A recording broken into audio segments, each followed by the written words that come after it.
കുടിച്ച വെള്ളത്തിൽ വിശ്വസിക്കാൻ പറ്റാത്തയാൾ എന്ന് നാട്ടിലൊരു ചൊല്ലുണ്ട്. മുൻകാല പ്രസംഗങ്ങളും ഇപ്പോൾ ഉയർന്നു വന്നിരിക്കുന്ന പരാതികളും കാണുമ്പോൾ രാഹുൽ മാങ്കൂട്ടത്തിന് ആ പ്രയോഗം നന്നായി ചേരും. സ്ത്രീ പീഡകർക്കെതിരെ രാഹുൽ മാങ്കൂട്ടത്തിൽ നടത്തിയ തീപ്പൊരി പ്രസംഗങ്ങളും രാഷ്ട്രീയ സമരങ്ങളും എത്രമാത്രം പൊള്ളയായിരുന്നുവെന്ന് കാലം തെളിയിച്ചുകൊണ്ടിരിക്കുന്നു.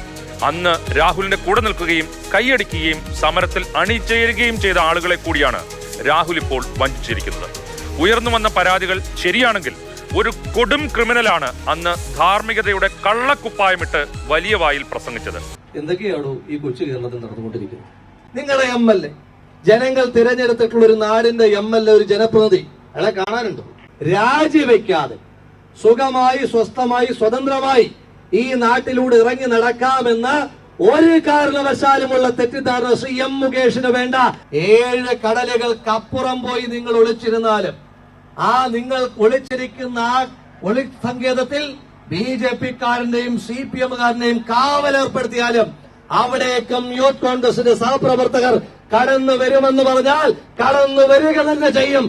അതുതന്നെയാണ് കേരളീയ പൊതുസമൂഹത്തിനും താങ്കളോട് പറയാനുള്ളത്. എവിടെ പോയി ഒളിച്ചാലും ആരൊക്കെ സംരക്ഷണ കവചം ഒരുക്കിയാലും കേരളം താങ്കൾക്ക് പിന്നാലെ ഉണ്ടാകും. കാരണം ഒരു പൊതുപ്രവർത്തകന് വേണ്ട അടിസ്ഥാന ഗുണം പോലും ഇല്ലാത്ത ആളാണ് താങ്കളെന്ന് ഇതുവരെയുള്ള സംഭവങ്ങൾ തെളിയിച്ചിരിക്കുന്നു. താങ്കൾ വന്ന സംഘടനാ വഴികൾ വ്യാജമാണ്. താങ്കളുടെ വാക്കും പ്രവൃത്തിയും വ്യാജമാണ്. താങ്കൾ നടത്തിയ സമരങ്ങളും മുന്നോട്ട് വെച്ച നിലപാടുകളും വ്യാജമാണ്. അടിമുടി വ്യാജമായ ഒരു നിർമ്മിതിയാണ് രാഹുൽ മാങ്കൂട്ടത്തിൽ എന്ന പൊതുപ്രവർത്തകൻ. ആ വ്യാജ നിർമ്മിതിയെ പേറേണ്ട ബാധ്യത ഈ കേരളീയ സമൂഹത്തിന് ഇല്ല.